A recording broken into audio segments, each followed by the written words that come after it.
Bienvenue, chers spectateurs, sur Génération Consciente Africaine. Ici, nous allons au-delà des titres pour vous offrir une perspective éclairante sur l'actualité politique africaine. Aujourd'hui, nous plongeons au cœur des dynamiques qui façonnent notre continent.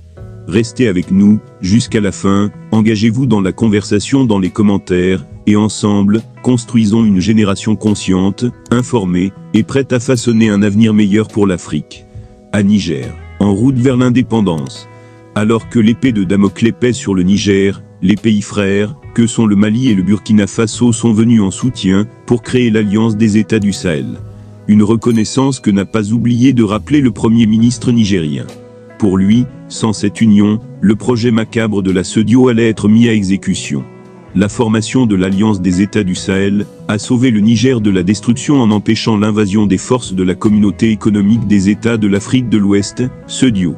C'est ce qu'a déclaré le Premier ministre du pays, Ali Lamine Mahamanzen. Selon le Premier ministre de la transition du Mali, Chogel Kokalamega, le Burkina Faso, le Mali et le Niger ont lutté ensemble pour l'indépendance contre un ennemi commun. Logiquement, ils ont dû s'unir pour défendre le Niger, où les forces armées ont pris le pouvoir, pour mettre fin à la corruption qui s'est infiltrée dans tous les secteurs de la société en toute impunité. Pour lui, la CEDEAO a imposé des sanctions illégales, injustes et inhumaines contre le Niger qui, si elles ne sont pas contrées, seront également dirigées contre les deux autres pays. Fin juillet, un groupe d'officiers de la garde présidentielle s'est mutiné au Niger et a annoncé la destitution du président Mohamed Bazoum. Le Conseil national pour la sauvegarde de la patrie, CNSP, dirigé par le commandant de la garde Abdurrahman Tiani, a été créé pour gouverner le pays.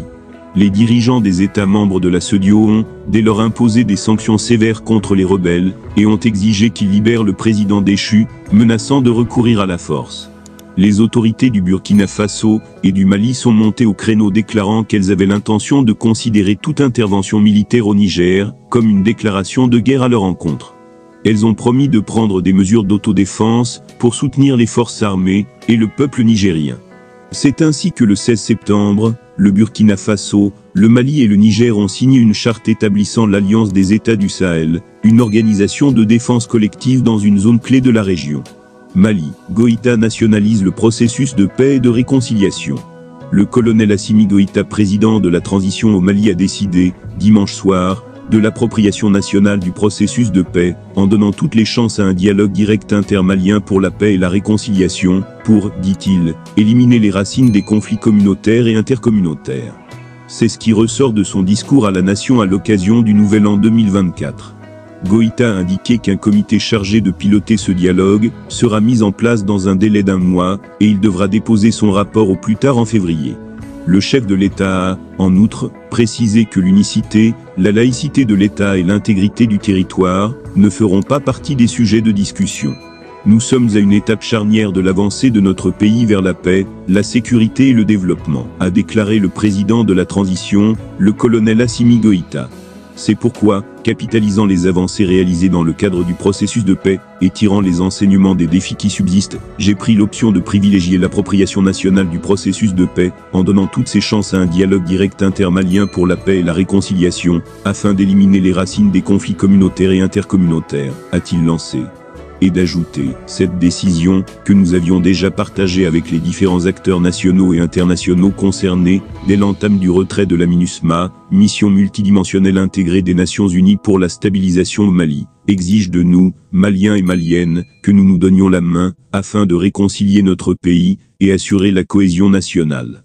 Cependant, Goïta souligne que l'unicité, la laïcité de l'État et l'intégrité du territoire ne feront pas partie des sujets de discussion, ainsi que les 3 principes qui sous-tendent l'action publique du Mali, à savoir, le respect de la souveraineté du Mali, le respect de ses choix stratégiques, et des choix des partenaires, ainsi que la défense des intérêts du peuple malien. Il s'agit, selon lui, de créer les conditions pour que chaque Malienne et chaque Malien puisse s'épanouir dans un environnement marqué par la confiance retrouvée entre les communautés sous la protection de l'État. En outre, Goïta a noté qu'un comité chargé de piloter ce dialogue sera mis en place dans un délai d'1 mois, et il devra déposer son rapport au plus tard en février. Cependant, a-t-il précisé, la lutte contre les groupes armés terroristes se poursuivra jusqu'à la pacification totale du pays. sur aucune portion du territoire national, il ne devrait y avoir de la place pour ceux qui ont décidé d'atteindre à nos terres et à la vie de nos populations. Cette décision du président Goïta intervient après une brouille diplomatique entre le Mali et l'Algérie. Les deux pays ont respectivement rappelé leurs ambassadeurs. Le Mali proteste contre les rencontres récurrentes, au niveau les plus élevés en Algérie, et sans la moindre information ou implication des autorités maliennes, d'une part avec des personnes connues pour leur hostilité au gouvernement malien, et d'autre part, avec certains mouvements signataires de l'accord pour la paix et la réconciliation au Mali, issus du processus d'Alger, ayant choisi le camp des terroristes. Pour rappel, l'Algérie est le chef de file des médiateurs internationaux de l'accord de paix et de réconciliation issu du processus d'Alger, signé en 2015, entre le gouvernement malien et les groupes armés séparatistes, sous l'égide de la communauté internationale.